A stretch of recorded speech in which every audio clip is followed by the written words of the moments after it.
What's going on? What's going on? What's going on, everyone? We are live. Progressive Action TV.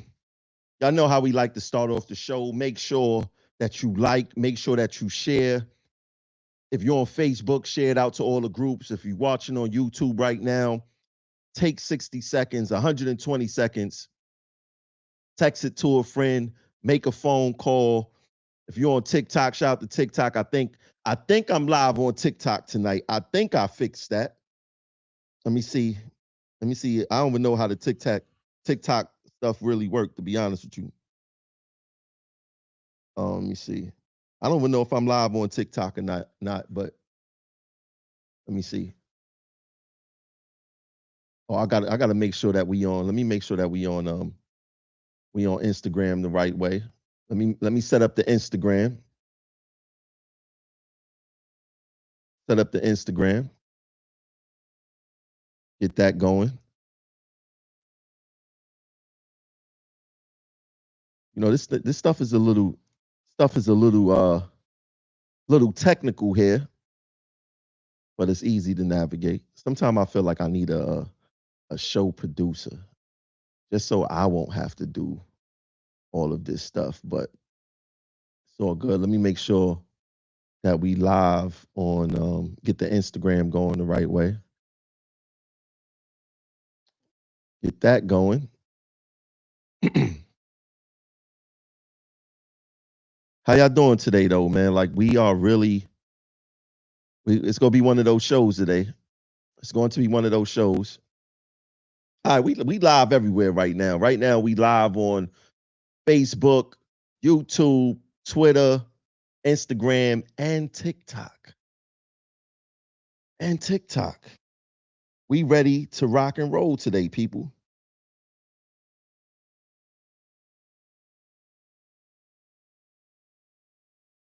We are ready to rock and roll today. So let's get into um some business, some MTA stuff.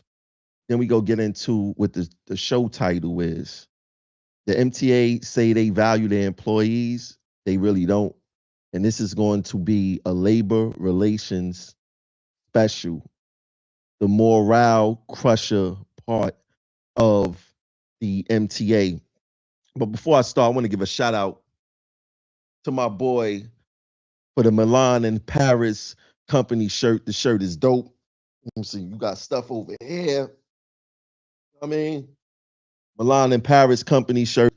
Thanks for the shirt. Is dope.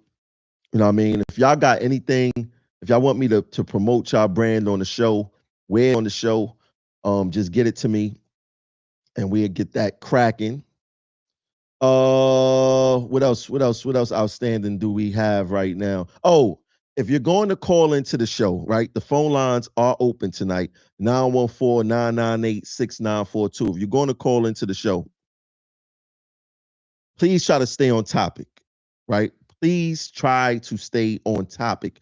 We're going to be talking about some things in labor relations today. That covers a whole bunch of stuff, but I don't want to talk about random things, right? And I don't want to have very long conversations. I want you guys to get to the point. I want you to be heard, but I want you to get to the point. If you have something to ask me specifically, that's all good and it's cool. I appreciate that. But let's try to stay on topic. So let's just get into some news real quick. MTA work train crane strikes Broadway bridge. 2 transit workers are hurt.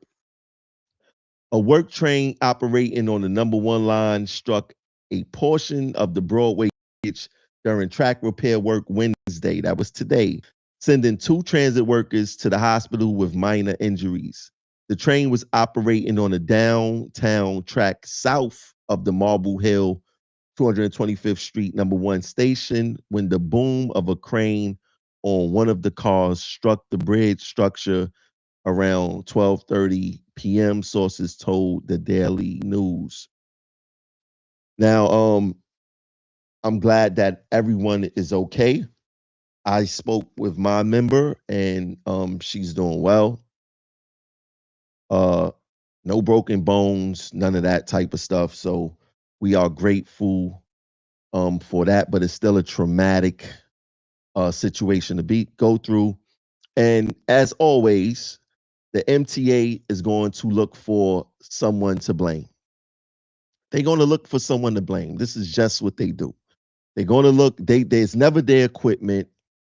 It's never anything but the employee. So we always we hope for the best, but when we dealing with MTA, we expect the worst. That's just simply how that goes. Now, there was an MTA board meeting today, and it's the end of the year. You know, normally towards the end of the year, the MTA loves to talk about budgets. You know, they always in the deficit. They always this, they always that. Is never anything good when it comes to the MTA and money. When it comes to the MTA and money, especially going into a contract year, it's always a problem, right? It's always a problem. But this issue is going to be problematic not only for the workers, but also for the riders. So let's talk about it. MTA board okays 21 billion budget as member warns of even more fare hikes in the years to come. The MTA board approved the 21.3 billion operating budget for 2026 on Wednesday, a plan that leans heavily on a robust economy to keep New York's transit system afloat. The plan anticipates a robust economy to keep the Big Apple's transit system afloat, with 43% of the MTA's operating budget now funded by taxes linked to the financial strength of the city and state. Officials warned that any economic downturn could quickly leave the agency with growing deficits, even as they plan fare and toll hikes and count on new revenue from casinos. The financial plan anticipates budget gaps of 160 million in 2027, 243 million in 2028, 306 million in 2029, and that's with 4% fare increases scheduled for March 2027 and March 2029.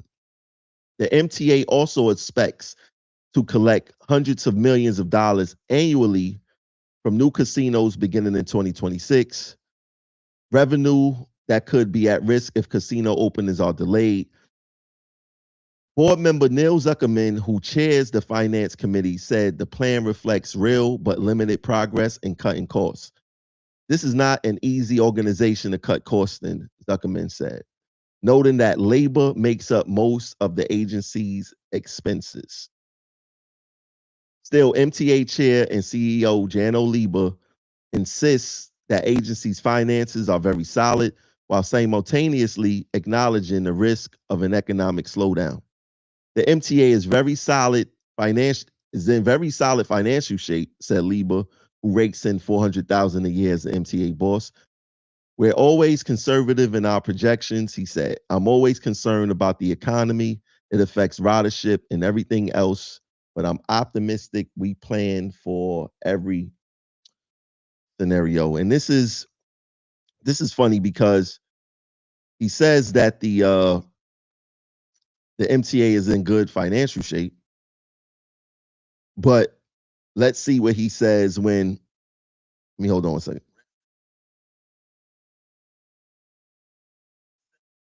Let's see what happens when uh our contract is up, because we're going to remember that. We're not going to forget what you said about the MTA being in great financial shape, sir.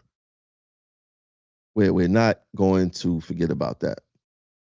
So just make sure that you remember that the MTA is in great financial shape um, when our contract comes around. And something else in there I wanted to point out was let me get to it.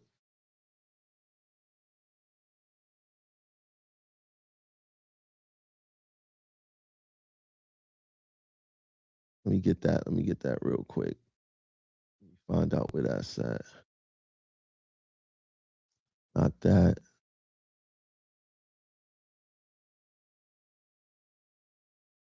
Oh, they said the MTA is not an easy organization to cut costs in. Of course it's not. When you farm out a lot of the work could be done on the inside of um with the people that you already hired. Now, the other thing I wanted to point out is the plan anticipates a robust economy to the keep. I don't know why they put to the keep, but the Big Apple's transit system afloat with 43% of the MTA's operating budget now funded by taxes linked to the financial strength of the city and state, right? So 43% of the MTA's operating budget comes from city and taxes. And this is why I tell you guys that when the MTA um, waste money in arbitrations, when they don't have to go to arbitrations, when they get sued, when they edit videotapes where the public is basically on the lam for lawsuits and the $10 million that the lawsuit is for. This is what I'm talking about. They saying it right there, but they not telling you the nitty gritty of everything that's going on, right? But your tax money, your tax money is paying for the MTA um blunders, basically, to be quite frank, right? They paying for the MTA blunders. And this is why it's so important for people to pay attention to what's going on the MTA board, what's going on coming to these meetings, because they say a lot of crazy things there. And us as a public, we don't, and workforce, we don't pay attention to what's going on there. We don't think that it's important, but I'm telling you guys, it's very important, and you must pay attention to what's happening there because they say a lot of things. And if we want to be in the know as to what's going on, it's best that we stay equipped with the information at the MTA board. I mean, I've seen them call the reason why there's so many injuries on duty is because people are out of shape and they fat. Somebody actually on the MTA board said that. And you will be surprised with these elitists actually say on that MTA board. So I think it would be great if you guys actually pay attention to what's going on at the MTA board. Spend too much time on stuff that's outside of the show title. And I want to talk about the MTA and about they value their employees. I'm here to tell you first and foremost, the MTA does not value their employees. They don't give a damn about their employees. We see it in how they deal with their employees at the MAC, the Medical Assessment Center. We see how they deal with their employees via workers' compensation. We see how they deal with their employees with FMLA. We see how they deal with their employees with labor relations. And we see how they treat their employees every day on the road. Sometimes, most times, I will just say this, most times, the MTA treat us worse than the passengers treat workers. And it's a shame that they do that, right? The MTA, they do not give a damn about their workforce, right? And they do the bare minimum of due diligence, except when it comes to discipline. Discipline, they go all out for that. But they do the bare minimum when it comes to the due diligence of anything involving transit workers. And I'm going to explain that a little bit at the end of the show, what I'm talking about. And if you're a flagger, if you work in the construction flagging area, I want you guys to pay attention, especially towards the end of the show of what I want to talk about. But let's talk about labor relations. I mean, I can't do enough shows about labor relations. It is the most demoralizing department in the entire MTA. Well, maybe a close second for regarding uh what's that, workers compensation, right? And I mean, sometimes they interchangeably bad, right? But I want to point to you guys one of the shot callers in labor relations, right? His name is Bamusa Kamara. I know you guys heard me talk about this guy time and time and time again on the show, and he is not a good guy, in my opinion, right? Now, this whole mindset that the MTA has in his department, specifically labor relations, as you can see, I believe he's the most tenured MTA worker that works in labor relations, especially as a shot caller. I believe he is, or he's close to, right?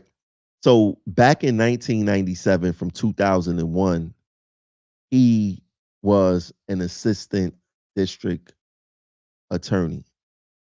Now, I have a problem with that mindset, right? I don't have an issue with the MTA hiring former district attorneys, right?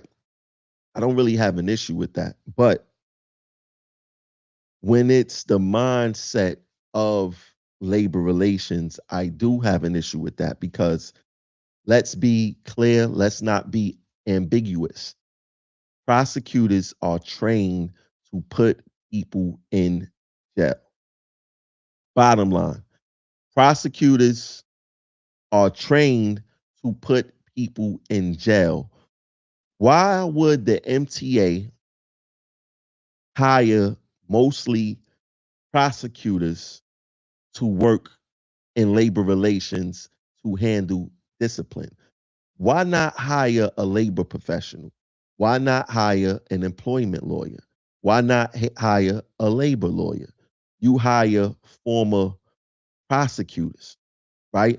And it's because they do not view um, their employees as employees.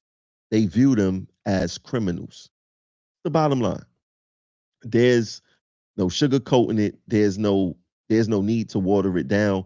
Let's call it what it is.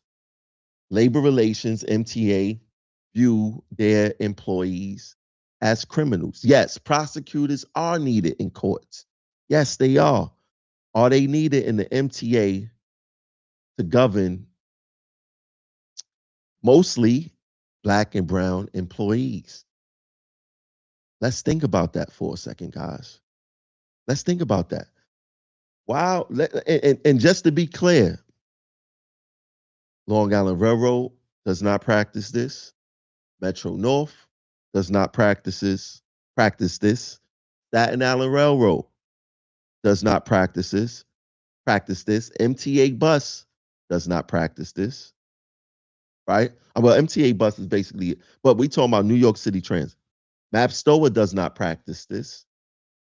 ATU in Queens and Staten Island does not practice this.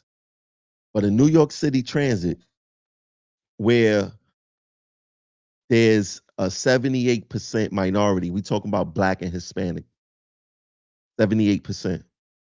The prosecutors are here, right? And they are here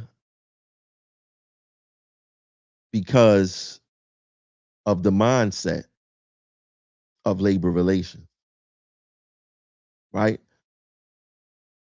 They are there because of the mindset of labor relations, right? And I want to identify these labor relation officers who are negatively impacting employees' lives. Now, I want to be clear about this too, because I don't want it to be ambiguous. People probably go say, Tramel, well, if an employee does commit an infraction, are you saying that they should not be held accountable? I'm absolutely not saying that. What I'm saying is that if an employee commits an infraction, yes, they should be held accountable, but labor relations go overboard with how they want to hold these specific employees accountable. For one, labor relations does not believe in progressive discipline, right? They don't believe in progressive discipline. They don't believe in fairness. Labor relations hates their hourly local 100 represented employees. This is a fact because they don't treat supervisors the same way. Even if supervisors commit the same type of infraction, labor relations give them a pat on the hand, especially if the infraction involves TWU local 100 represented employees. This is a fact, right? Um, so for an example, there was a situation I seen people post about this online where um some conductors, flaggers, um committed an infraction and um a supervisor was involved with that infraction also, right? Now, anywhere for some reason except outside of the MTA, supervisors are held to the highest standard, the highest level of accountability, right? The highest level. But in New York City Transit, they are not. Supervisors, managers, anybody outside of a rank and file employee, they are held to the highest standard. I mean, they are not held to the highest standard. Rank and file employees are held to the highest standard. So this situation with the flag is, um, first of all, they overcharged them, right? And the strategy that labor relations use is that they will purposely overcharge because they have the right to do that. So they purposely overcharge to force members to arbitration, right? Because they know that we're not going to accept the overcharge. The member may want to accept the overcharge, but we generally do not accept overcharges, right? Because the member, they just want to get it over with, especially if they going through something called PDS, disciplinary suspension, where it's a arbitration process, but the merits of the case is not argued there. It's the MTA got to meet three prongs, and if they meet these three prongs, the member could be PDS, right? So you could actually be PDS. PDS is pre-disciplinary suspension, but the bad thing about it is that you out without pay and your health benefits is cut off, right? So it's a big deal, right? And so sometime a member, especially if they PDS, they like, yo, I just want to get this over with. Um, but most members be like, yo, I want to fight it. Because 9 times out of 10, dismissal is what labor relations is charging these individuals with. So in this particular case, 6 flaggers were PDS'd. And a couple of weeks ago, like a week ago, maybe like a week ago, we found out that the supervisor was back to work. Supervisor was back to work. Now, in the report, the investigative report, the general superintendent, and this is, we can see these things.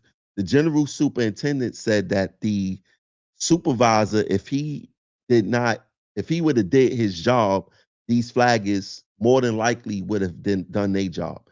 This particular supervisor did not go to the work site. Uh, and ironically, the next day, nobody knew where he said he was somewhere. I don't think that management even cared to confirm, to deny, to challenge him on where he did. But and ironically, the next day or the next couple of days, whenever this happened, he was on vacation. So if you ask me, maybe he was shopping for vacation and shirked his duties, and the flaggers did what they did. And it was bad all the way around. But the thing is that the supervisor was let off the hook by labor relations, right? Supervisor was let off the hook by labor relations, and we scratching our head like, how does this happen? Because with management, And what labor relations is trying to do to these particular flaggers is give them 30 in the final, right? Um, 30 in the final, uh, a permanent ban, a 5-year ban, which is unheard of. But this is the mindset specifically of this guy right here. This guy, whenever he has his hands on any type of discipline, it automatically becomes unfair.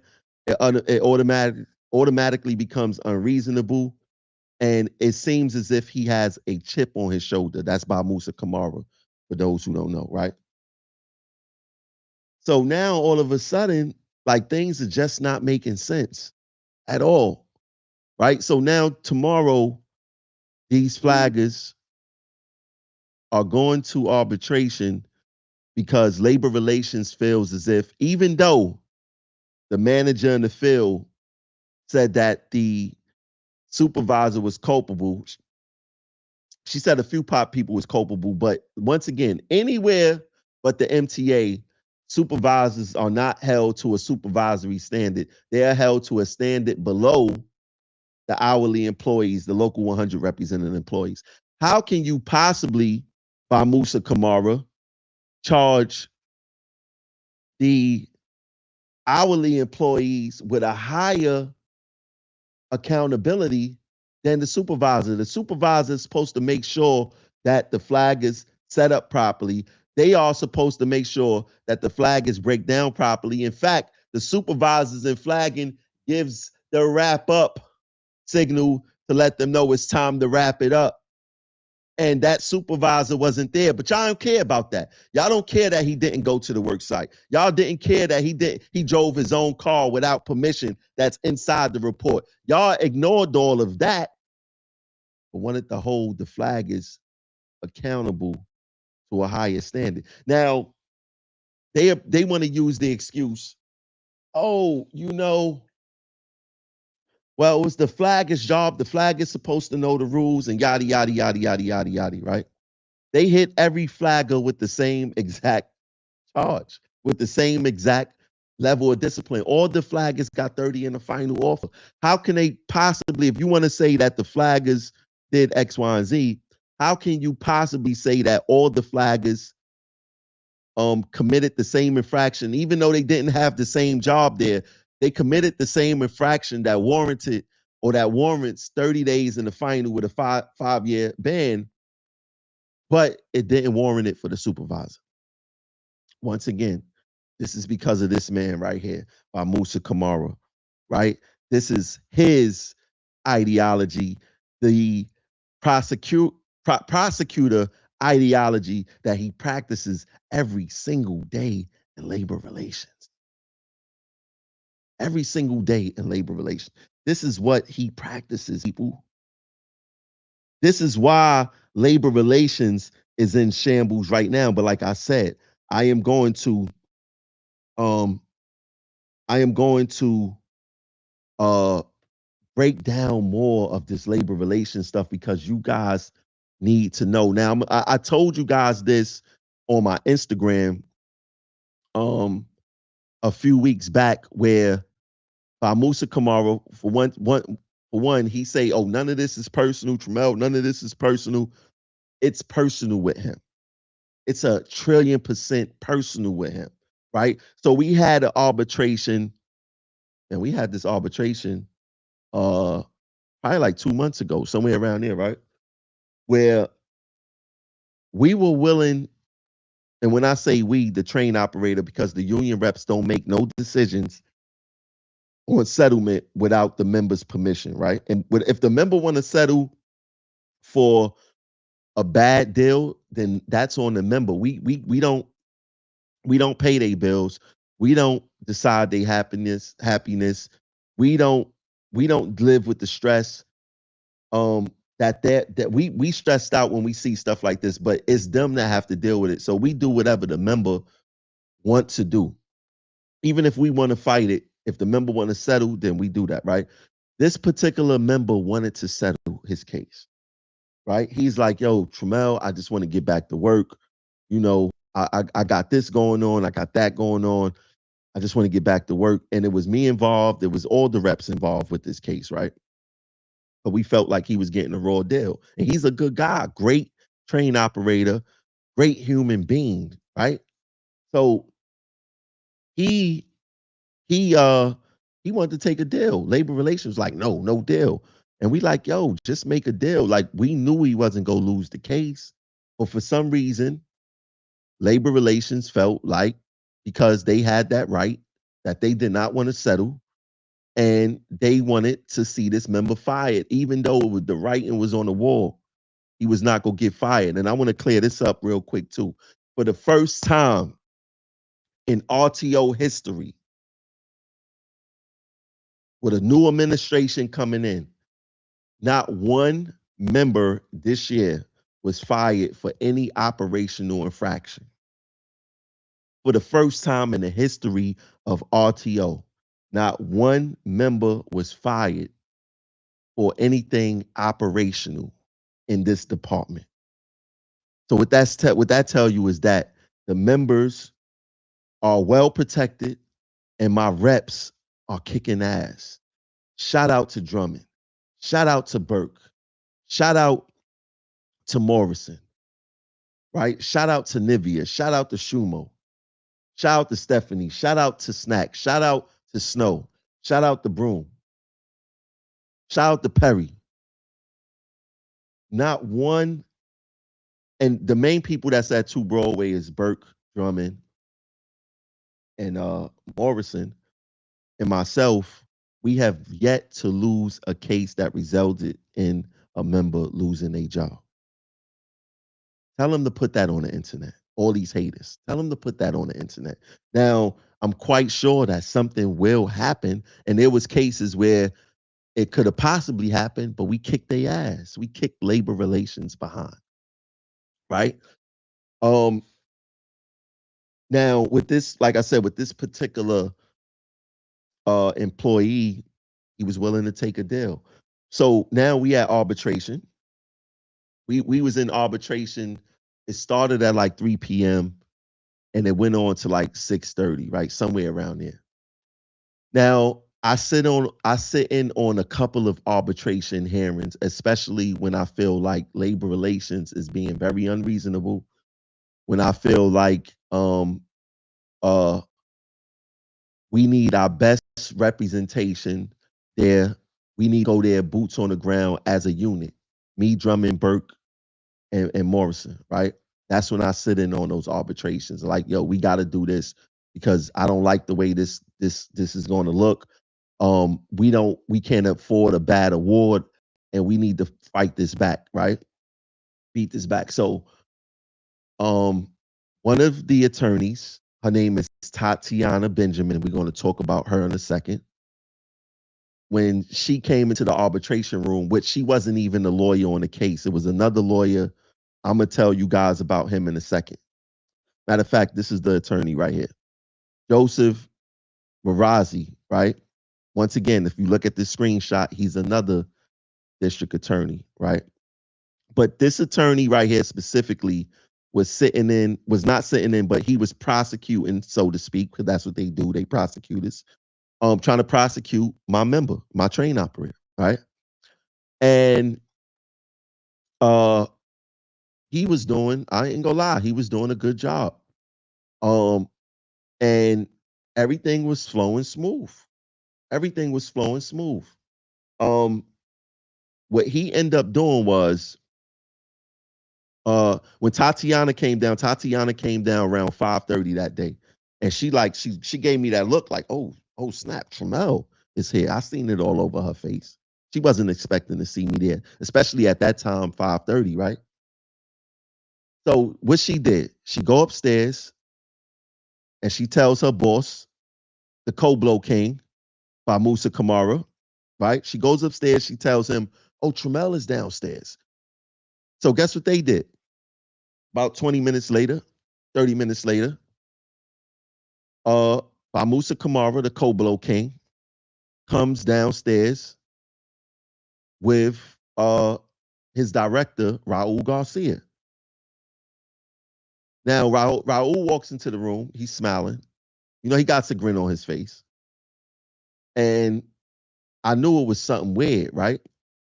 But now the boss, Musa Kamara, of the labor attorney, right? Now your boss comes down to see you work. You may get a little nervous, you may get a little frazzled. You know, you looking like, oh man, what's going on here?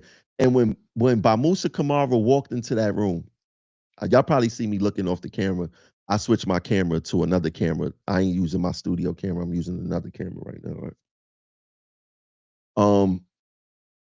So Bamusa Kamara walks in and just like destroys the energy of the room, in the room, right? The union attorney, our attorney, is like looking around like, what is this about?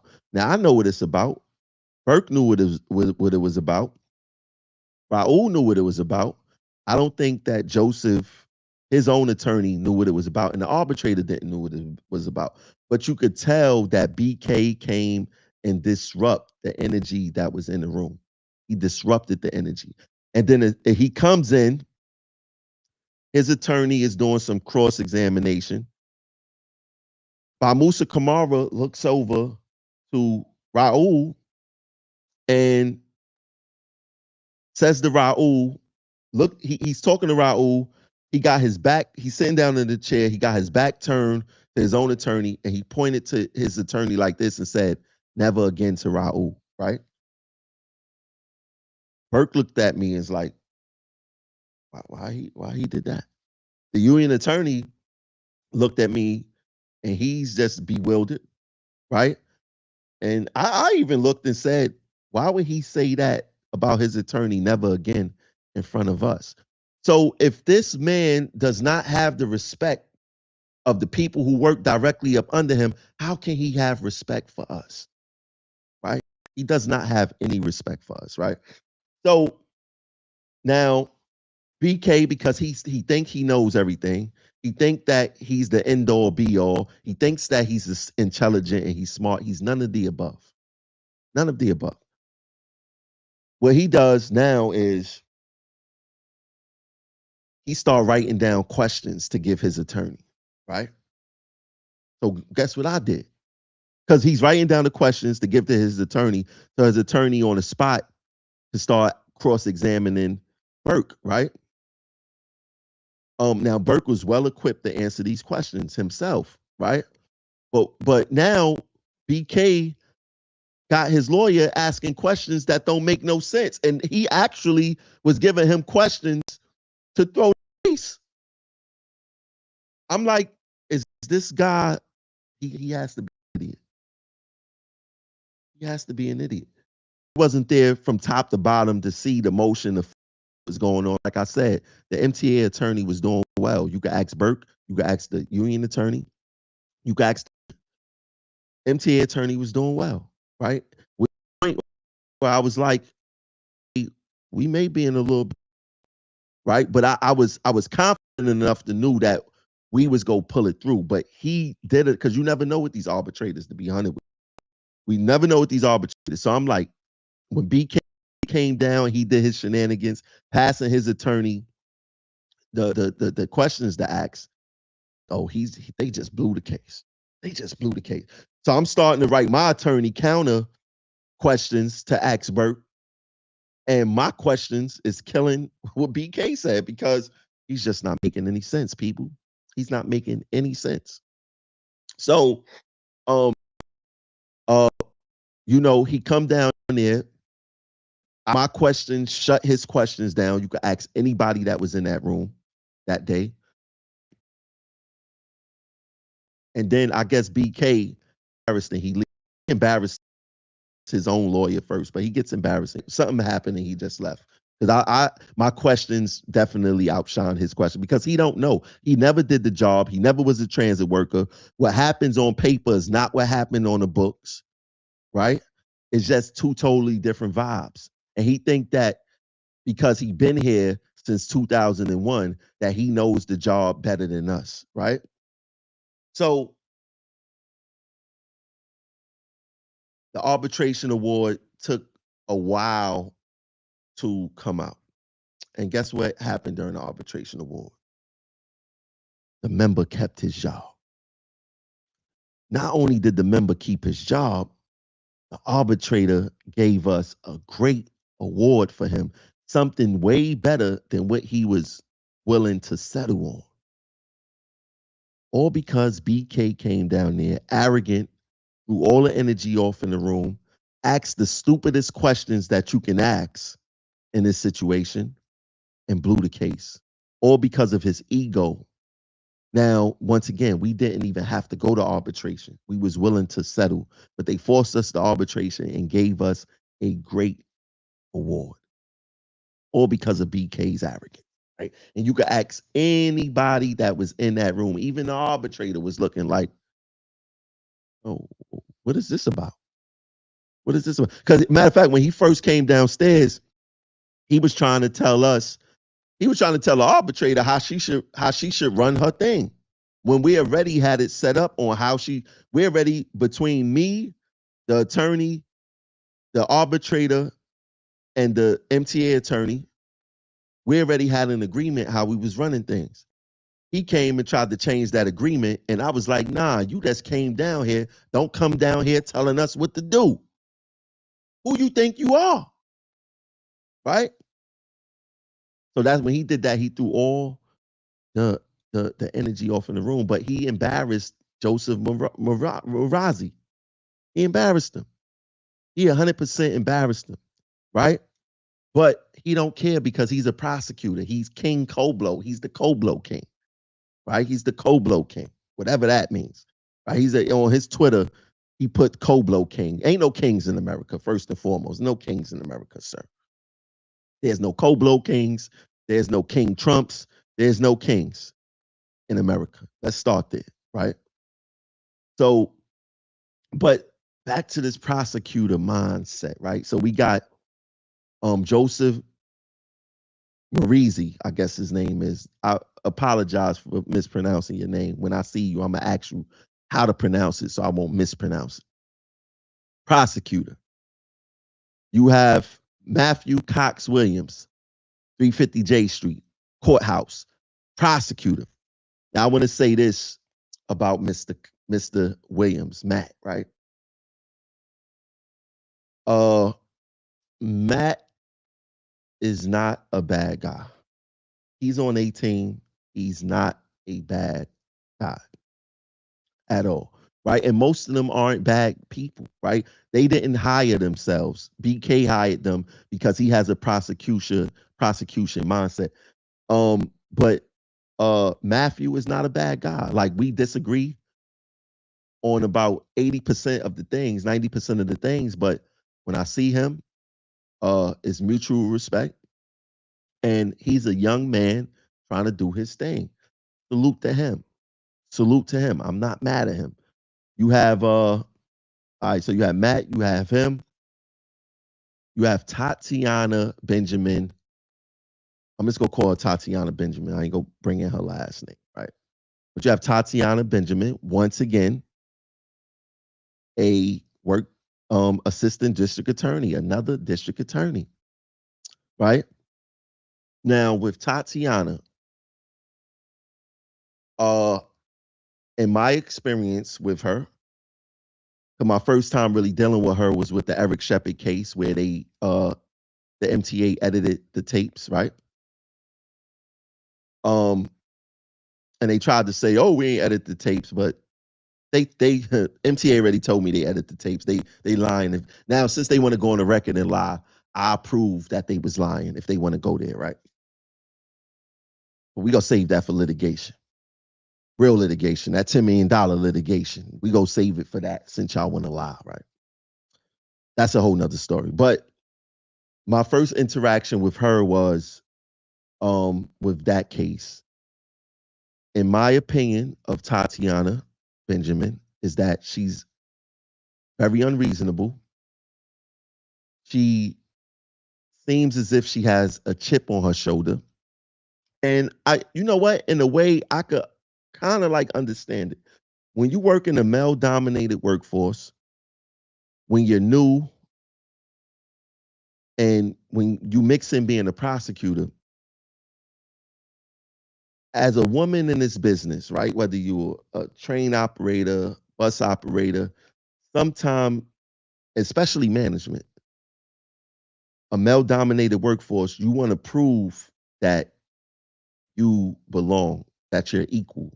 And sometimes when you trying to prove that you're equal, you go overboard because you're trying to overcompensate for something that probably don't even exist, right? So, and I feel the same way about Rashida. Uh, Rashida, in my opinion, she walks with her nose in the air. It seems as if she has a chip on her shoulder. And she's another one who, you know how you get around people and they patronize you, they sit there and they talk to you, not talk to you, but to what you got to say and they listen. That's one thing about all these people. They're very good at listening. They will listen you to death. These people will listen you to death, right? But won't move on nothing. And just to be clear, I've had my own interactions with them all, BK included, but I'm not talking about B. I think BK is an evil person. I believe Rashida, I don't believe she started as an evil person, but I believe that she has become evil due to the nature of being around other evil people, right? Tatiana, Tatiana, I believe that she's a nice person. I believe that she feel like she has a chip on her shoulder. I believe that she's going to become evil one day because she has that type of energy around her. Like she's the one handling those flagging cases and she's being very unreasonable, right? She want to be tough. She want to show I'm the MTA prosecutor. I'm gonna prosecute these people because that's what I was trained to do, put people in jail. And here I know that there's no jail, but there's something called discipline and putting them in the street and taking their passes. And we don't care if it's the holidays, and we don't care if they can't buy their kids Christmas gifts, or they can't pay their mortgage, they can't pay their rent. We're gonna force them to arbitration because I'm Tatiana. I want to be the top prosecutor in the MTA. This is what's really going on.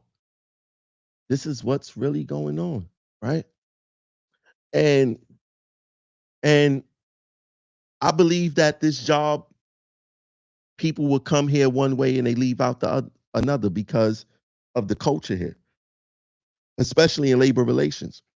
Now, the first thing, um, now hold on, before I get into that, there's people here that's not prosecutors.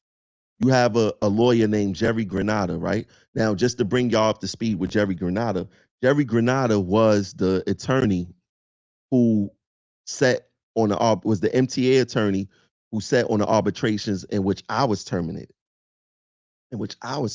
right? Now, just to be clear, I see Jerry all the time. And when I see Jerry, even though he was the attorney who was on the opposite side that got me terminated, every time I see Jerry, I shake his hand because you have to, in this business, you have to be mature enough to know between when someone is doing their job and when somebody is targeting and maliciously doing their job, right? Jerry went hard at me, right? During that arbitration. I won't even say he went hard. I would say that he did his job, but it was business. It wasn't nothing personal with him. And he told me after my arbitration, he's like, Tramel, I just got a job to do. I take my marching orders and I go do my job, right? Fine, I got no problem with that. To this day, when I see Jerry, and anybody on the MTA side could ask him, when I see Jerry, I shake his hand, I speak to him, how you doing? What's going on today? Um, I just got these cases. All right, cool. good to see you, whatever the case is, because it's not nothing personal between him and I, right? Um, uh, it's another attorney, Kenneth St. John. Um, I don't agree with him on a lot of things, right? He goes hard, he goes super hard, but when I see him and he see me, we fist bump, hey, how you doing? Everything good? We don't have a lot of interaction because when I see him, he's mostly coming and going. But I've spoken to him. He's not a bad guy, right? He's not a bad guy. Jerry is not a bad guy. I actually like Jerry as a person. And he has a job to do. So just to show you that people will want to say, oh, Tramel, you're doing this because you got terminated. You're doing this because of that. All right. Anybody who got terminated and they feel like they got terminated wrongfully, they're going to be upset. That's just regular human nature. They're going to have a chip on their shoulder, especially if you take my path where nobody wanted me to be the vice president except the members, right? The members wanted me to be the vice president. They elected me in. The MTA thought when they fired me, they would never see me again. But I came back bigger and better in this organization, right? So if that's their ideology where they want to say, oh, I'm disgruntled, I'm this, I'm that, then why do I speak to Jerry? Why do I speak to Jerry? Ask Jerry. Every time I see him, I speak to him.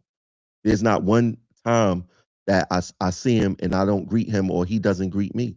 He doesn't speak, right? People have jobs to do and I respect people's jobs. But when you're talking about the Koblo King, BK, is more than a job for him. It's he as they say, he catches wreck on doing what he does. He does not do anything good for the members. Nothing at all, right? And just to be clear, BK nor Rashida gave us anything reasonable this whole entire year that I have been in office. Nothing reasonable. Nothing reasonable has come from them. We either got ours, we got ours uh through arbitration. They didn't give us shit, right? So we have no reason to have a working relationship with them because they have established that they did not want to work with us. That's a fact, right? That's a whole fact. I asked, just to make sure I wasn't tripping, I asked my officers, did they do anything special for you? Did they look out and say, you know what? The member didn't really deserve this. We're going to do the right thing. They have yet to do that with any of my members, with any of my members, and dealt that type of business with any of my reps. Not at all. There's no reasoning with those people up on the 13th floor at all. There's none whatsoever, right? And why would you? I mean, let's think about this for a second. I see there's callers lined up. Callers, let me cook for a second. I'm gonna get to y'all. Let me cook. Just stay in the queue. Let me cook. Look at this guy. I mean, let's take a look at him. You got to be out of your mind to walk out the house and think that this is a fit that you pose for and think that, yeah, I'm going to post this on the internet. I know they go like my outfit. You know what I'm saying? I know they go like my outfit. Like, what's going on here, man? Like you really tried to do a model pose. You really tried to do a model pose. You looked away like you was Tyson Beckford and you got on Lucky Leprechaun shoes.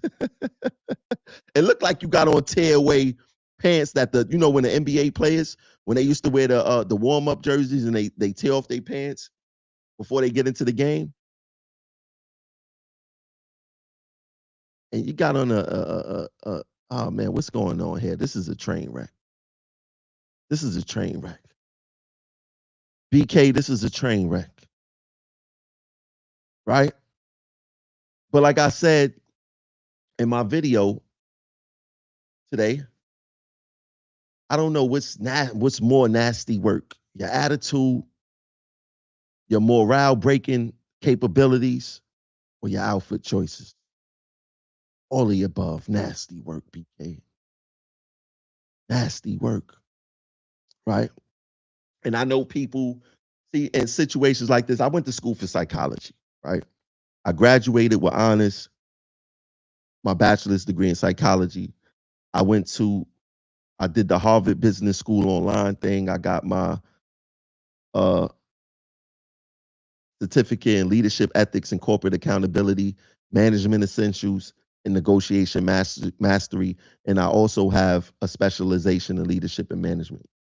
So when it comes to studying how people think and that type of stuff, besides me growing up in the projects and seeing every type of personality by the time I was 12 at Tompkins Projects, because we had 12 complexes on the property, building 16 floors, um, uh, one, two, three, four, five apartments on each floor. And that's one building. You got multiple buildings on the property like that, 12 floors, 16 floors, that type of stuff. Playing on the playground with different personalities, seeing different types of adults and all this other type of stuff. I done seen every type of personality. So it's hard to fool someone who done seen every type of personality, right? I've seen BK type a trillion times over.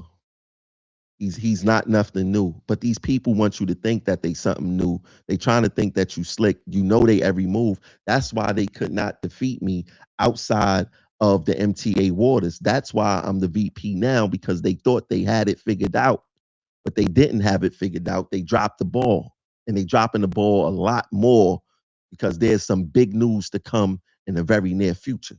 I want y'all to stay tuned to that, right? But with this department, labor relations, right?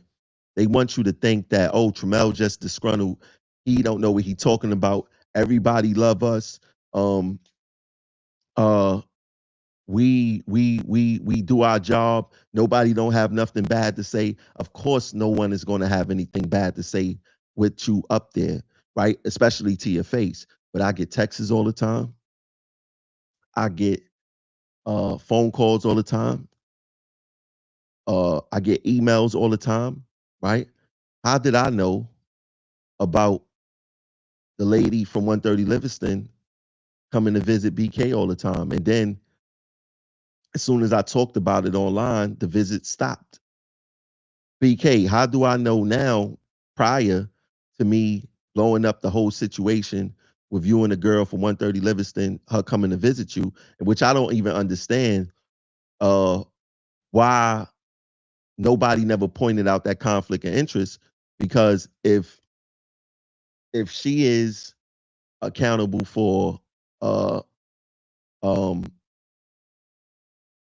what's that, special investigation and review at 130 Livingston, and you are one of the heads at labor relations, and these investigations are supposed to be independent, and then I get a whistleblowing text saying that that lady be upstairs all the time, and then as soon as I blow it up, that person is not up there anymore. And then now it was told to me that you keep your door closed now, so you don't want nobody to see who's in your room. Because before I blew it up, you had your door open, it was kind of free flowing. Now you keep your door closed all the time. How do I know that, BK?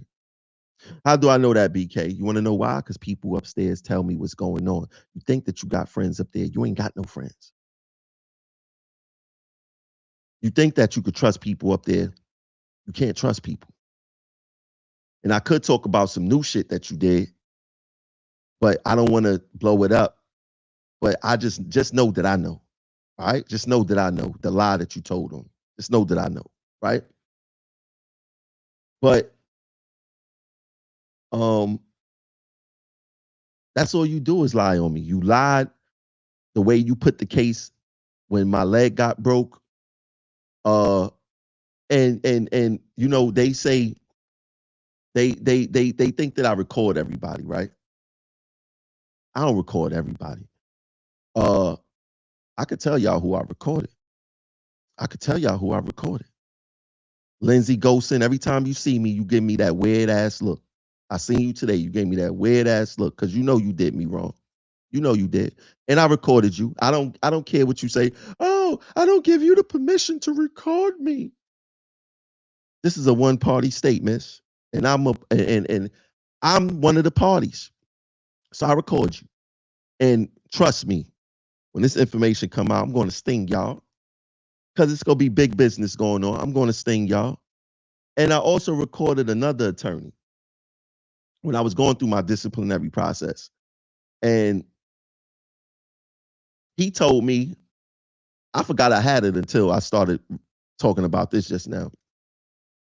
He told me, because it's better to record attorneys. When you record attorneys, it makes more sense because if they lie, then you could go after they license and they won't be lawyers no more. So you put them in this weird bind when you record lawyers. So I don't care about recording officers and I let managers do that. I let managers record other managers for me.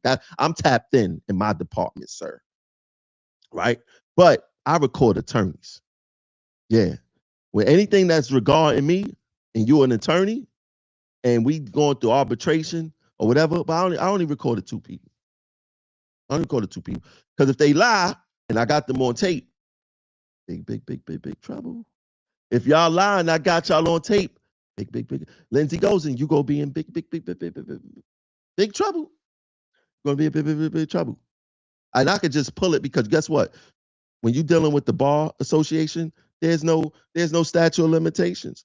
I could drop it today if I want, and then you're going to be without a job the same way how you set me up to be without a job, right? But that other attorney who was looking out for me, he said, Trammell, I just want to tell you this, man. This whole case is BS. He said they just throwing shit on the wall to see what sticks. He told me that, and I got that recorded. And he said that came from his boss, once again, by Musa Kamara. And I have that audio tape. I never dropped it. Never dropped. As a matter of fact, I never dropped any of those lawyers' audios, but I got it. And I'm waiting for them to live. They won't be lawyers anymore. This is a fact. When this goes to court, they're not going to be lawyers anymore. And guess what happens when prosecutors, former prosecutors and lawyers, they want to protect their jobs. They're going to tell on what really happened. That's just as simple how it works. Y'all not smarter than me. I'm 10 steps ahead of y'all. Now I continue to be 10 steps ahead of y'all. And this next thing that I got coming down, Lord have mercy. I'm giving y'all the opportunity to do the right thing, right? Giving y'all the opportunity to do the correct thing. But I don't know, when it comes to me, y'all don't want to do the correct thing.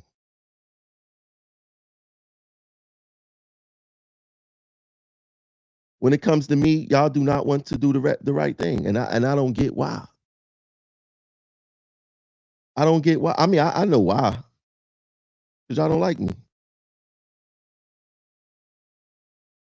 Because y'all don't like me.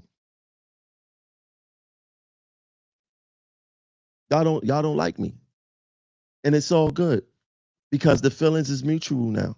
Not with everybody. Like I like Michael Cox. I like Jerry Granada, even though he was the attorney who fired me. I like Kenneth St. John. I kind of like, it's weird. Let me tell you something. It's weird. It's weird. I kind of like Rashida in a way.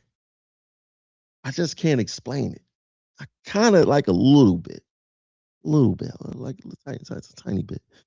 Tatiana gonna be problematic. She's gonna be problematic. But they young, they trying to find their way in life. They found their way. Their attorneys, salute to them. And the MTA is smart because instead of hiring a lot of white prosecutors so that it won't look like racism, they hire black prosecutors so we can't use the race card. But I keep telling y'all, white supremacy is not a skin color, it's a mindset. It's not a skin color, it's a mindset. Right? And I question BK mindset all the time. But he's just the prosecutor. He can't put employees in jail. So he wants to make sure that they don't have jobs any longer. And there's something weird going on in this department where when situations happen, the employee, like let's just say, I don't want to talk about a specific situation because it's ongoing right now in court. But members, I think at least two members have come to me and said, yo, the DA and oh no, the police said that the MTA called the police to get me arrested for a transit issue. Not me, but the person. So these prosecutors, somebody's calling the police on the members. This is a fact. This is a fact. And I can't wait for the member case to be over with so they could talk about exactly what they experienced and the police telling them that the MTA, somebody from the MTA called them to get them arrested. I wonder where that came from because that seems like some straight labor relations stuff right there. You know what I mean? It seems like that, right? But what I'm saying is that when you with BK and they go around, they try to find the allies, they try to say, well, um, he's tripping, you know, they try to make sure everything is good. But the people who work up there, they not going to go against you because they know that you're a tyrant. They know that you don't play fair. If they see what you do to the members, people not dumb. They be like, well, if he could do that to them, he gonna do that to us. So nobody ain't gonna come forward and tell you how they really feel. You know what I'm saying? And then I seen how you treated your own attorney, this guy once again, Joseph Marizi, in front of the union, in front of me, Burke, the grievant, the arbitrator, and our attorney. We're the ops. We the ops. And you embarrass your own attorney in front of Raul, in front of us, because you think that we didn't hear it, but we all heard it. I heard it, Burke heard it, the union attorney, everybody heard it. Everybody heard it, right? And and I won't everybody heard it. Everybody heard it, right? Um, so if you don't got no respect for your own directly reports to you, you damn sure ain't got no respect for us, right? Now, I received this message, right? And I'm going to speak. I'm going to put out a very explosive interview, right? This person said, I used to work in labor relations. Agree with you about BK and even Rashida. Let's talk. Let's talk. Y'all see how this works? Closed mouths don't get fed. In order to create change, you must first create awareness. This is just how it works, right? If I wouldn't have never be making these shows and constantly talking about BK, constantly talking about Rashida, this person wouldn't have never have contacted me to tell me what's going on, what's really going on, and how they really act and how they really think about the employees. This is leading to something bigger, people. And I'm just getting started. I'm just getting started. They got me fired. You think I'm gonna have sympathy towards them? And when these recordings with these attorneys, I'm waiting for them to lie. Please lie. Please lie. We going after your license. We're going after your license. Please, going after your license. Right? And to be clear, the main person who's accountable for this is Anita Miller, Chief Labor and Employee Relations Officer, right? And I want to be 1,000,000,000% transparent with you guys, 1,000,000,000% transparent. I actually like Miss Miller, but she's another one who tries to put me in a blender. They great at listening. Me and her would sit out. I always catch her in the lobby, and it's always like after hours. after 4 o'clock. One time I caught her like 6 o'clock or somewhere on there, and we have long conversations. And I actually like Miss Miller, but she puts me in the blender. She listens to me and she does absolutely nothing.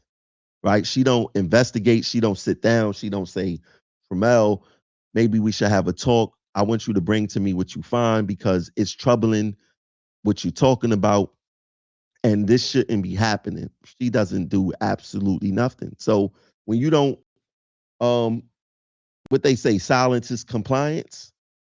Anita Miller is complicit to what happens to transit workers here.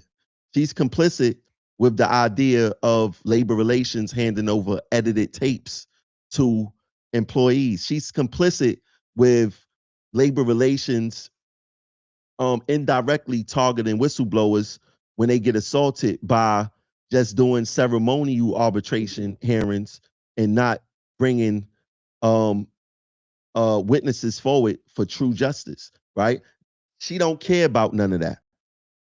So I've come to the conclusion, Tramel, why do you care about people who don't care for you? Why do you care about people who wants to target the members? Why do you care about people who don't care about morale? They only care about destruction, tearing people's lives apart, firing, excessive discipline, big stick management. And it's always your own people who display these actions. It's always that. It's always that. Always. And it's sad why, to be honest, it's not even about the skin color, like John Owen say, right? It is about the most part. And when you dealing with labor relations, for some reason, they have the most morally corrupt people. I'm not lying. I am not lying. Everything that I talk about, I bring receipts. That's why I have the number one labor show in the country, because everybody know that I bring receipts. And when I talk about, I back it up. What I talk about, I back it up. And and they just don't care. Anita Miller don't care. She is the chief of that department. She lets this guy by Musa Kamara, the Koblo King, with the Lucky Charm shoes on, run amok, do whatever he want to do. He could do no wrong. He can do no wrong. He could do no wrong. And it's disheartening to know that the MTA is functioning like this, where they allowing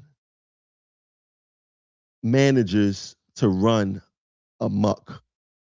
And like I said, I really like Anita Miller, but I realized that she doesn't really like me because she just ignores. She doesn't. She doesn't do her due diligence, and she simply just doesn't care. Maybe she has fatigue. She's been here for a very long time. Maybe she has fatigue. Maybe she don't want to be here anymore, and she just want to do enough just to get by. Maybe somebody above her is saying, "I really need you right now. Can you please stay?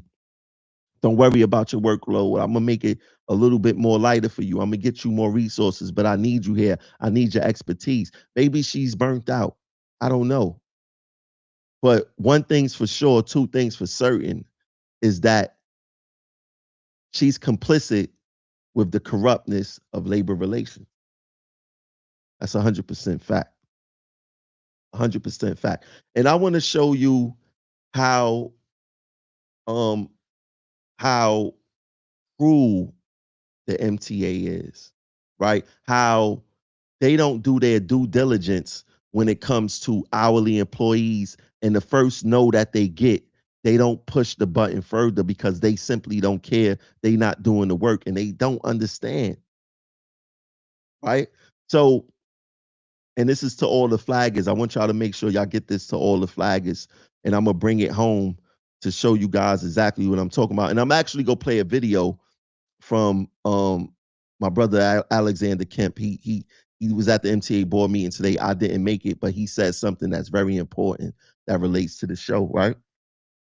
So Um, uh, y'all know it's frigid outside. It is absolutely freezing outside, especially at nighttime when you in the subways. It is freezing at night, right? So the MTA started taking flaggers out of service who wears skull caps up under their hard hats. And I didn't understand why they was writing people up, right? So I went to management and I said, hey, why you guys writing people up for wearing skull caps up under their helmets? It's freezing outside. Oh, because of OSHA. OSHA said that they can't wear it. So, that's the rule. So we got to make sure that they don't wear it because, we govern by OSHA, blah, blah, blah, blah, blah, blah, blah. But we got liners for them. Matter of fact, give me, give me 1 second. Give me 1 second. I gotta go get something. Give me 30 seconds.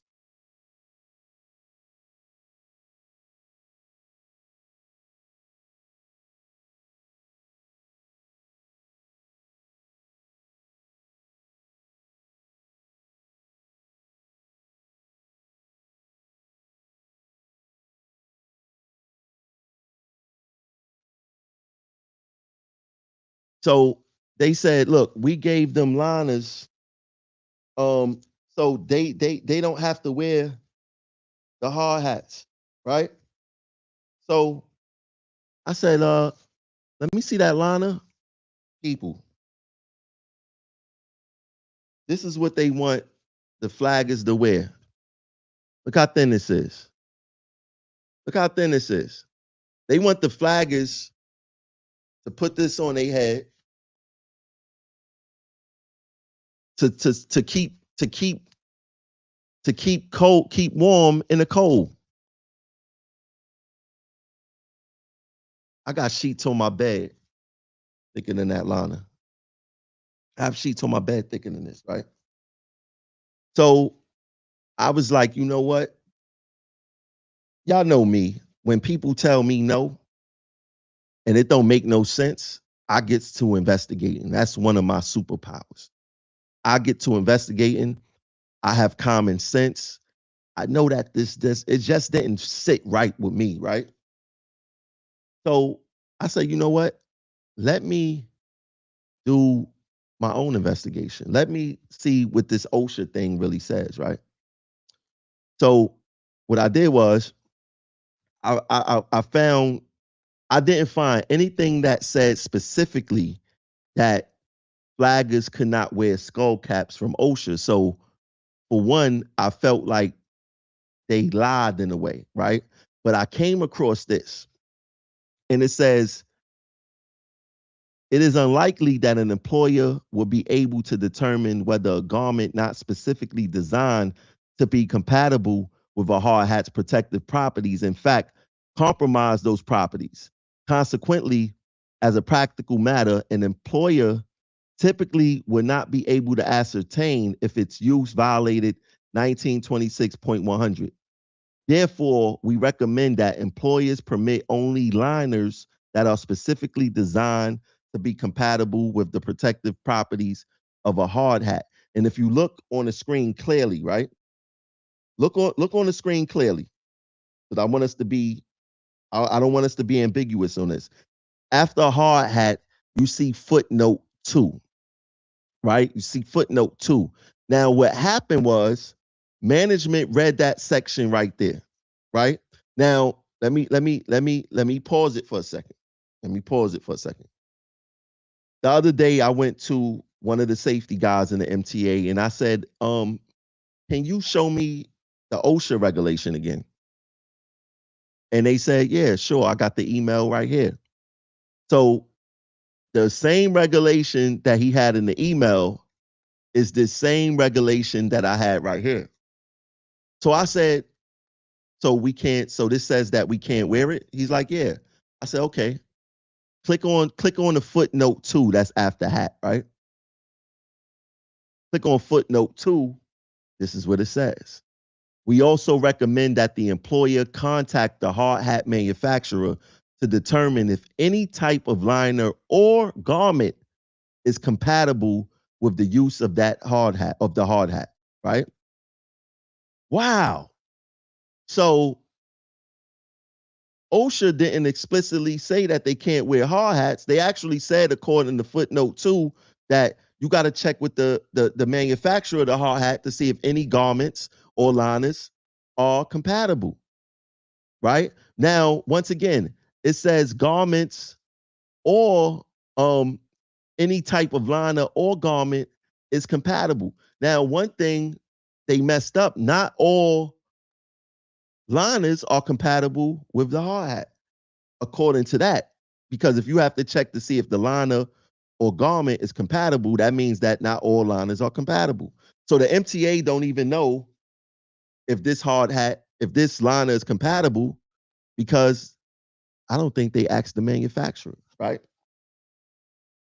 But so now it says to check with the manufacturer to see if the garment is compatible. Now this is where it gets interesting, guys. This is where it gets real interesting. Let me pull up with the manufacturers. If you look at after 3, this is what the manufacturer that make the hard hats is Bullard, and they got C30s, right? C30 hard hats, right? But this is what Bullet says. They says after 3. It's probably very small on your screen if you could zoom in on it. It is generally acceptable to wear most tight-fitting fabric stocking caps, skull caps, well caps, winger liners, etc., under any of the Bullet hard hats that are certified to the ANSI/ISEA Z89.1-2009 standard, providing that the garment does not contain any metal parts or pieces. The garment is located below the suspension ribbons between the user's head and the hat suspension. The hard hat will remain on the head with the suspension adjusted snugly. For more information, contact Bullet Customer Service. So how about that? The MTA looked at this, automatically said no without clicking on a footnote, which the footnote says we recommend that the employer contact the hard hat manufacturer. And the hard hat manufacturer actually says that they could wear skull caps up under their hard hat.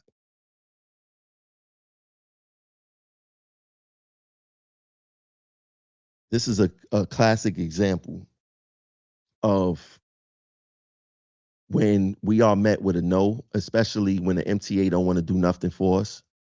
When we are met with a no, um, they don't go the extra mile for us. This is why you have a union. This is why you have Tremel Thompson in office. This is why you have Drummond, Burke, Morris, all other reps, Strumo, Nivea, Perry. That's why you got reps, right? And I set the tone when it comes to this stuff. This is one of my superpowers. I love reading. I love investigating. I love proving people wrong, right? If the MTA, once again, the name of the show, they say they value their employees. If you value your employees, why you got them working in the cold without the proper garments that they feel comfortable with, that they feel that could be warm with? They say that you lose most of your body heat through your head, right? Why would you put this this I don't what's that? Is somebody write in the comments? Is this like some Bullwinkle? Is that the cartoon, the Bullwinkle, and he had the glasses on? Is that like is that what it is? Like, what is this? Come on, you don't value your employees with this. Got sheets on my bed thicker than this. I keep telling y'all, right? Now I'm gonna be 100% transparent. when I was up there questioning them about the OSHA thing, they said, Tramel, you're right. Those liners are kind of thin. Well, why would y'all? And this is another thing. Why are we figuring this out? Um, in the wintertime? Why y'all bringing this now in the wintertime? By the time y'all rectify this, it's gonna be summer. But they gave me two other liners, right? Now, I like this liner better because it's thicker, right? It's more heavier. It's more protection around the neck. And you can kind of like cover your neck. Like, I like this better. And it goes around the back. Like, I like this a little better. You still look like Bullwinkle though, but I like this better. And they had another one, right? They had another one, in which this one is cool too, because they give y'all like the heat things, the heat pouches things, and you could put it the heat pouches in here so you can actually keep your head hot. I like that idea too. But I believe that if OSHA did not say that beanies or skull caps is prohibited, then you should get a beanie option too. So I end up when I was with the safety unit at 130 Livingston, not the safety unit that be taking people out of service, but the MTA safety people. And I say his name, Gandhi Bavesh. Um, my blood pressure was balling when I went to see him. And when he gave me these two other options, um, he made me feel better. I ain't gonna lie, he made me feel better because it showed me that at least someone was being proactive. Now with these two um hoods, he he sent them over to system safety because they can't just order hoods and give them to y'all. They got to go through this approval process. I spoke to the guy system safety, wonderful guy. And he told me today that they even trying to find a better option for the hoods that they and he did mention something to me about beanies too, that they could find a beanie or whatever the case is, a skull cap that the MTA could order. And it's all about comfortability. If you working in 15-degree temperatures, 20-degree temperatures, and you standing in one place, there's no heat, there's no nothing. You will want the workers to work as comfortable as possible in whatever they wanna they wanna be comfortable in. And I think that whether it's the liners, I like these liners, whether it's a beanie, it's all about comfortability. And they're going to do a very important job, a very hard job in inclement weather. And I think that if you really value your employees and you want to treat them with respect, um, you should give them an option of what they want to wear. If you say they can't buy their own beanies, cool. Um, buy something of quality that they will want to wear. And that's all I'm asking. Like, why we can't do that? Because once again, it goes back to labor relations and the prosecutor. If they get caught wearing a beanie now, it will be taken out of service and written up, and this guy will make sure that you get written up for something very serious that you do not deserve. This is a fact. He's going to make sure that if you challenge this in any way, shape, form, or fashion, and you go to arbitration, he's going to give you that big stick management that I was telling you about. You understand what I'm saying? And um and believe that for the flaggers, it's a lot of moving parts in y'all department, and it's a lot to keep up with at times. But don't think that we're not fighting for you. We fighting for you. I done got into a lot of arguments with management over you guys. Uh, I'm constantly reading stuff with y'all department. It's a lot of things. Now, just to be clear, when it comes to safety, me nor none of my reps is in charge of that. The union got their own safety department, um, and we don't know what's going on because nobody don't really communicate with us. So if you got anything going on with safety, you got to reach out to the the uh the union liaison for our department. Like I said, they don't communicate with us. They don't give us no updates. We don't know what's going on. So we don't know nothing that's going on with safety. But when it comes to your dignity and your respect, best to believe that my reps will be on the front line for you every single time. I've taken members personally up there to speak to General Superintendent Archer to state they claim. I just took my boy up there, Papa Sim. Shout out to Papa Sim. A lot of y'all don't know Papa Sim is a legend out here. He was signed to Bad Boy when Bad Boy was Bad Boy. When everybody wanted to deal with Bad Boy, my boy Papa Sim, he's part of the group called the Hood Fellas. He called me one day. That's my brother. I knew him for a whole bunch of years. He called me up there bugging one time, like, yo, Tramel, yo. And I don't take it personal because that's my brother. You know what I mean? He's expressing himself. And I say, yo, bro, I don't even want you to talk to me.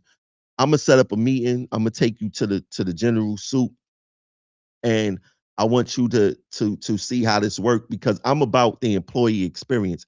I want people to see what these managers be saying. I don't want to play middleman with a lot of this stuff. I want y'all to see what's going on. If I could have all my meetings on Zoom where y'all could see, I would do it like that because I want y'all to see exactly what's going on. That's why I make these videos because I want to show y'all the transparency of what I actually do. Right. So I took them there and it was a back and forth between them, but we came out with a resolution and we working on that resolution now to make flagging better because they came up with something good that only the flaggers will understand. If you were flagging, he's an OG flagger. And the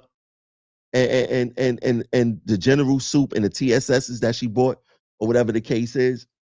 And it was supposed to have been a meeting with her and him, but she brung in her people and we talked and we worked through stuff. He understood stuff better. I understood stuff better. They understood stuff better. And we came up with a plan. I don't want to say what it is yet, but if y'all know Sim, Papa Sim, I don't even know his real name, to be honest with you. I know him by Papa Sim.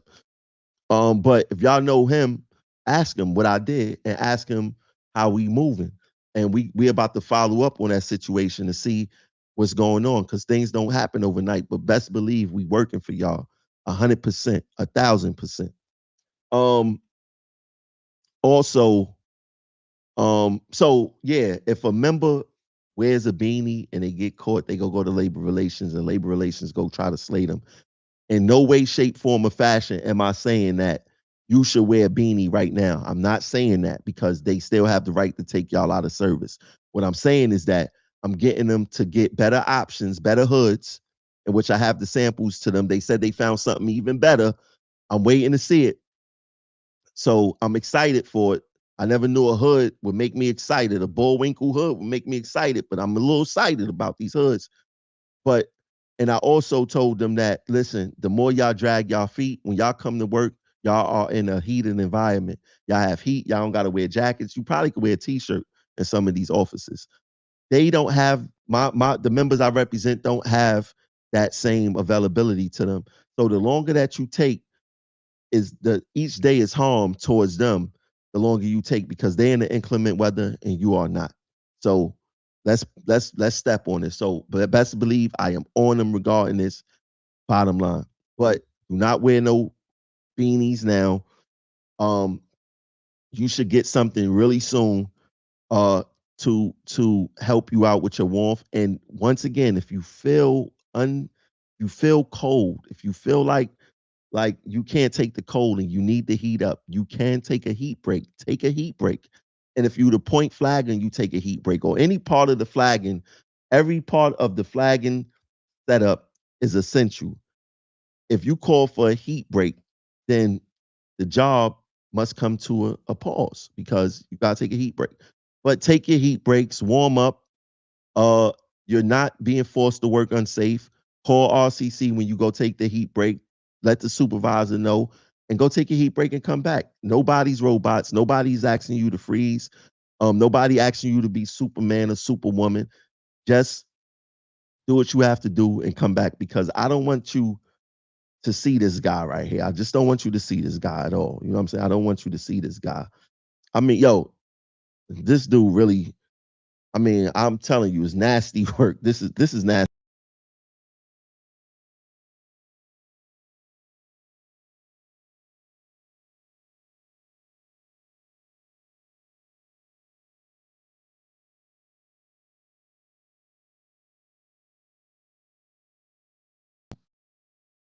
He put that on and said, I'm doing something today. I'm doing how I look, baby. How I look, baby. How I look, baby. How I look, baby. Like he really recorded that. He really recorded that. Thought he was doing something. Thought he was doing something. But yeah, this is what we dealing with. Now, before I get I wanna play this video by Administrative Vice President Alexander Kemp because he says something very important and it speaks about what goes on in labor relations, period. Check it out. The next speaker is Alexander Kemp, followed by Oliver Chesler.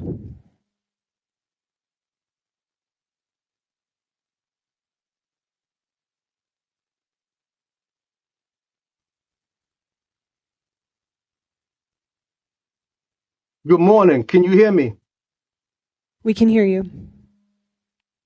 So this morning, there are bus operators operating buses and passenger service without access to working radios. In the event that an operator has an emergency, the radio is their last line and their first line of defense. We have had operators who, in an emergent situation, have been assaulted, attempted to be assaulted, physically assaulted, sexually assaulted, verbally assaulted, and in the midst of that instance, they attempted to use the radio to get the proper protection that transit mandates in that moment, that at the second you have an emergency, you press this radio and help is on the way. But what happens when you press the button and help is not on the way? You know what transit solution is? Pick up your cell phone and call us on a landline. Find a payphone that doesn't exist since 1997 and call us on the phone. Oh, but we forgot. By the way, you're not allowed to have a phone on your person because if we see your phone in your pocket, we're taking you out of service and demoting you. So the solution that transit has is, oh, we don't have one, but if you attempt to use the solution we provide to you, you could potentially be fired. So our suggestion and our reflection on your inability to protect us is any bus that does not have an adequate working radio, in our opinion, is an unsafe bus. That is a bus that should not be in service because you cannot protect the general public and your workforce in the event that there is an emergency. They do not have the ability to contact law enforcement or anyone otherwise. And by taking dispatches off of posts and putting them in command sets with a broken radio system, that used to be our last line of defense if the radio didn't work. That we could pull up to a corner and know there'd be a white shirt there to Thank help you us. for your remarks. Emergency. And now He's spitting facts. He was talking facts. So what he was talking about with buses is that if they have a situation where they need help and that's that the radio whatever is not working, the MTA is telling them go find a payphone. Where's where's the payphone at? Where's the pay? How much is the payphone now? $5 a minute? Like where they got payphones at now? But no, use your personal phone, right? The same phone that if I see in your pocket, I'm gonna take you out of service and I'm gonna demote you. And that's that. This whole MTA operation is filled with entrapment. Damn if you do, damn if you don't. Right? Because people in labor relations sit there and they lick their chops for situations like this. Right? So it's either a bus operator could carry their phone or they can't. It's either a bus operator could have their phone on or they shouldn't because the MTA wants you to put your phone at the bottom of your bag and cut it off. Right? So you do that, you're in an emergency, you got to go for your phone, you have to turn it on, and God forbid that you in an emergency situation, you're gonna be in trouble, right? You're gonna be in trouble. See, like, and with these new phones, you don't even have to dial 911. With the iPhone, at least, you can press your side button, right? You press your side button and it says emergency call. You just swipe that over and you're on the phone with 911. You don't even have to dial 911. You just press the buttons on your phone, swipe, and now you're on the phone with emergency responders. But it's damned if you do, damned if you don't. Look at what he said: assaults, sexual assaults, all types of stuff that bus operators is dealing with, that train operators and conductors is dealing with, that cleaners is dealing with, station agents. But the MTA don't care because their whole motto is that they are reactive instead of proactive. The MTA don't have an ounce of proactivity in their culture. Not an ounce. Not 1 ounce. They never on time with anything except discipline. That's 100% fact. That is a 100% fact. Now, let me get into the first caller. Look, the phone lines are open tonight, people. 914-998-6942. 914-998-6942. The phone lines are open. Let's get to it. Let's get to it. Let me get to the first caller.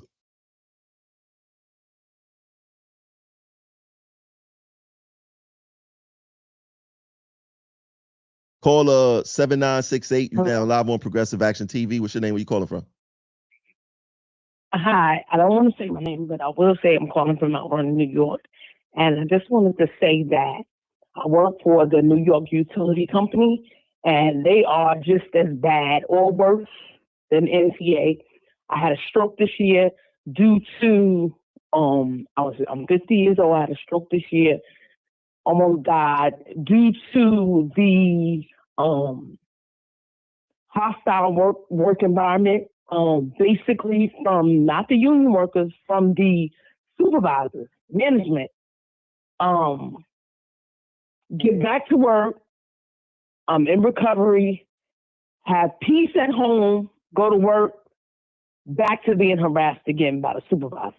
One of the same supervisors that put her whole mouth in my ear this year, left a whole glob of spit in my ear while telling me to shut the fuck up because she got mental issues. And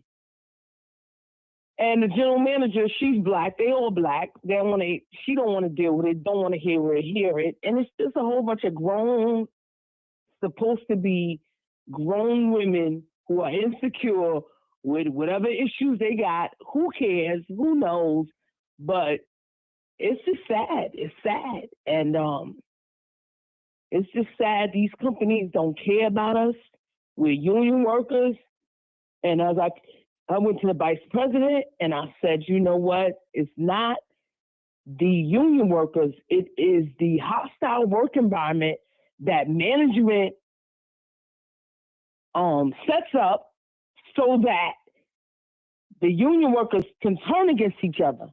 And y'all are not doing nothing about this. They not doing nothing about it. They don't care. It's all black folks doing the white man's dirt. I'm sorry to say it like this, but I'm just saying it straight up what it is.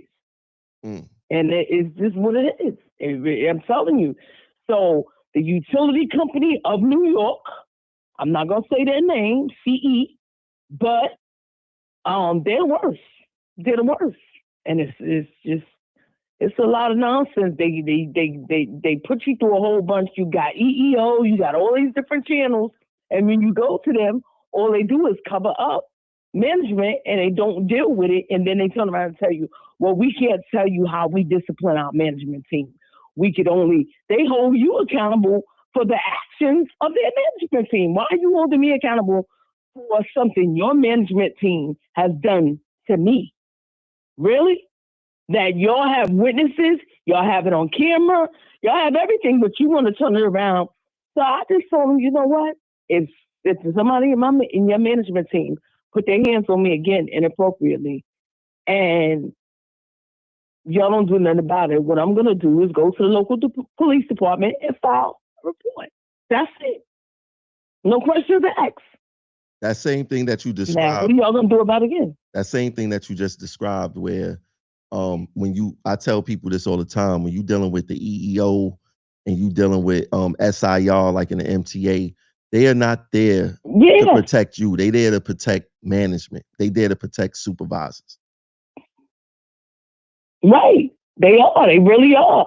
That's why when I hear your story over and over again, I start laughing, because I said, he thinks it's only the MTA. It's not. I think the New York Utility Company is following the rules of the MTA, because they are worse than the MTA. The when I tell you worse. Now I'm in some restrictions. Now they trying to retaliate on me and send me to a job performance evaluation because I'm walking with a cane. But the same supervisor who sexually harassed me kicked my cane a couple weeks ago, and they did nothing about it. Now they send me for a job performance evaluation. But my doctor told me that she don't want me back in the field till January. It's just crazy how they do. It's just crazy. So it's not just the MTA. Trust and believe. I think a lot of these companies follow the rules of the MTA, and they put these black people up to doing their dirt. And like I said, and I continue to say this, I told my section manager the other day, you don't like the truth. That's the problem. I'm sitting here telling you the truth, so you want me to lie to you. Because that's what you like. You like lies. I'm not going to lie. I'm hitting you over the head with truth, because your good is being evil spoken of. It's crazy. I'm creating. You, so. I'm glad you said that, sis, because I'm creating a website. I ain't gonna say the name. It's actually done, but I created a website where members, no matter what job you on, you could go on the website and you could talk about that company. So if you work for the MTA, if you work for you said the gas company? The New York Utility Company. New York. If you work for the New York Utility Company, if you work for FDNY, if you're a teacher in the DOE, like you don't have to you don't have to talk about an individual person, but you could just talk about the company. Right. And just we got to start sticking together, because like you said, we have to, because local 1-2, they get so now, local 1-2, the business agents and it's only one or two, no more than three that I could think of off the top of my head that actually is willing to do what they're supposed to do as union reps. Other than that, they ain't doing that. Local 1-2 here in New York is predominantly Spanish now. Darryl Taylor ain't there no more. None of them. It's very minimal when it comes to black people now. You may have one shop steward that's black. One. That's it. But the local 1-2, they're going to be horrible too. I'm sorry. The union is getting weaker and weaker, and you got new business agent, new union reps that all they're doing is in with management. They're not represented. I'm glad my members don't feel like that about me. I'm glad. I'm trying to tell you, look, we got a new president, Frank Morales. You can't even get through the union. You tried to call a union a couple weeks ago. Can't even get through. You got to press a button, leave a message, do this, do that.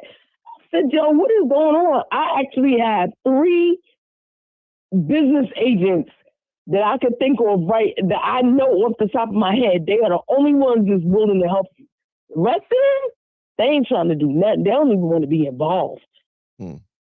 Well, sis, it sounds like you should be the first post on my new website. Where do you follow? I need to be. Where do you follow me on? On Instagram. I got a bogus name on Instagram that I use, and I always follow you. Send me a message on Instagram. I'm gonna send you the link to the website so you can check it out. Okay, no problem. I want you to be the first post. Yeah, I don't mind because it has to stop. Now they retaliating against me, and that's fine because now I'm not playing with y'all. You know what I did? I went to the VP. Oh, really? You want to keep playing with me? And I'm telling you I'm telling you about the abuse your supervisors is doing to me. They stigmatize me over my whole entire almost 18 years at this company, and you just want to ignore it because you're friends with the supervisors. You're harming these supervisors. They don't know the job. They don't know how to do nothing. But they always pass the buck. If I call my supervisor and say I need A, B, C, and D, oh, call this one, oh, call that one. Why can't I be calling on? That's what you're getting hired for as a supervisor. Are you kidding me? You want union workers to train other union workers? Yo, when you get hired as a supervisor, it's supposed to be your supervisors have a job description and they have job fulfillments that you require upon hiring them. So how are they getting hired if they don't know the job? And they don't know the job. So why you hiring them? Who they kissing up to? Well, I guess I'll never be a supervisor because guess what?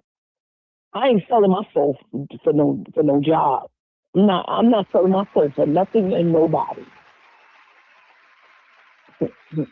I'm telling you. If they don't like me, they tell me I'm angry, you know. Like, yeah, I'll be angry because you're trying to hit me over the head with nonsense and I'm not going for it. There we go, sis. And that's just what it is. Thanks for calling in, sis. Look, thank you. Nice speaking with you. Yes, I am going to DM you. Thank you. Yes, DM me. Thank you.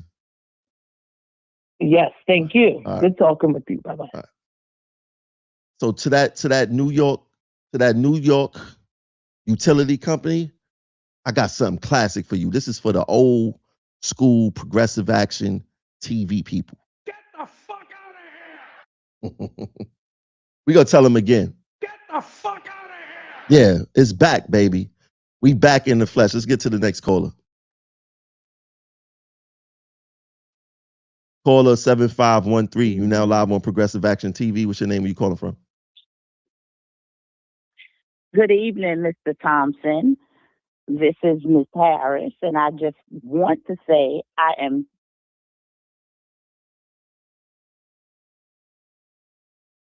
Hello? Hello? Hello. Yeah, there you go. Hold on. Is this Michelle Harris? Yes, this is. How are you? How you doing? I haven't spoken to you in a long time. Yes, I understand. I just caught your live. I'm sorry that I missed kind of most of it, but I just want to applaud you, congratulate you, and say that you're doing a phenomenal job as a VP. Thank you. I appreciate it. How you been? And keep doing what you're doing.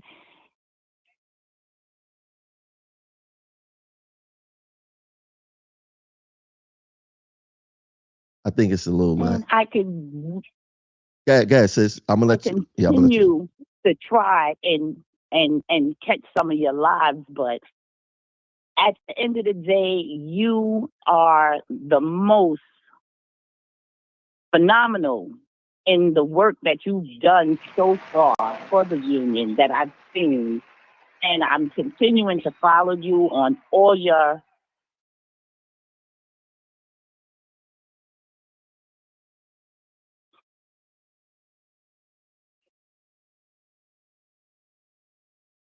Miss Harris. Platforms. Oh, there you go. Yes, I'm here. My other phone was ringing. I'm so sorry. Okay. But at the end of the day, I would like to say that throughout everything that's going on in the union, I'm not up to speed with it. But as far as all you do on Instagram, Facebook, and all your platforms, it is very most likely the best I've ever witnessed, seen, heard. And I just want to say, I'm so glad that I had an opportunity to be on your podcast and that you are successful in being the greatest in this union that I've seen. I know I can't talk too much longer because you have other people that's probably waiting to come on the line, but congratulations. Thank you. Job well done. I appreciate it, and thanks for tuning in. You're Thank you. And you have a happy holiday. You too, and like I said, you be good. Have a happy holiday, and good to hear your voice. Okay. Peace and love. Same here. All right.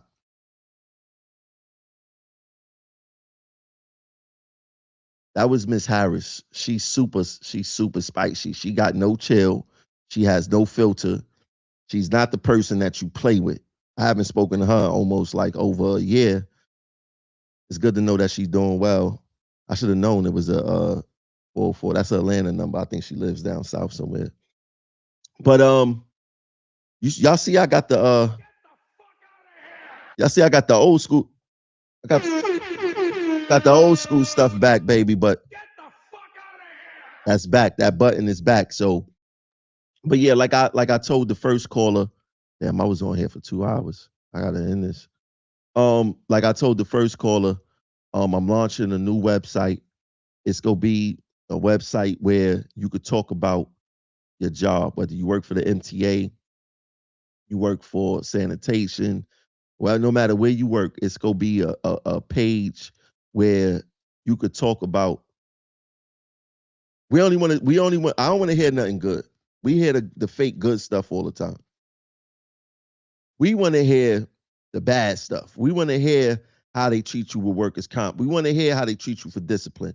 We want to hear like how this the caller called in and she was being harassed and they was kicking her cane and they retaliating. I want to hear those stories because nobody talks about the whistleblower and the person that's being retaliated against and how these jobs are targeting workers. We always hear, oh, they pay this amount, they got this, they got that, but nobody talks about how bad the job is because everybody's scared to speak up.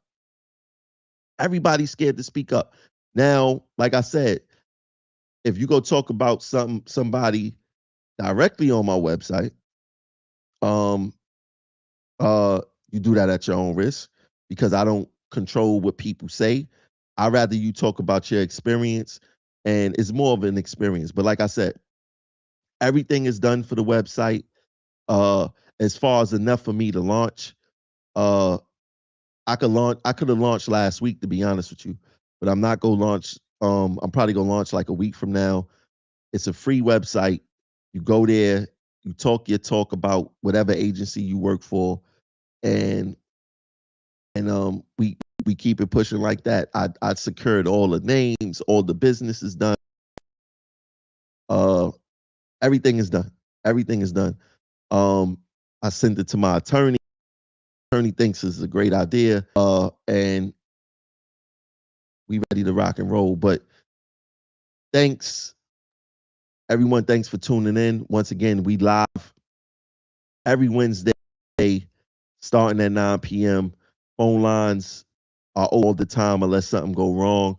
I try to update y'all with new stuff in the MTA and what the MTA is doing because the MTA impact almost everyone in this city. Whether you take the MTA or not, you paying the MTA bill. Your cell phone, MTA. If you take Ubers, MTA, they pay an MTA tax. Everything in your the Con Ed or gas or whatever, that's you pay an MTA utility bill there. So nobody can escape the MTA. No one can escape the MTA. So moving forward, once again, 9 p.m. every Wednesday night, unless something crazy happened, we will be here. This show is not for me. This show is for you. And I want to hear from y'all every chance I get.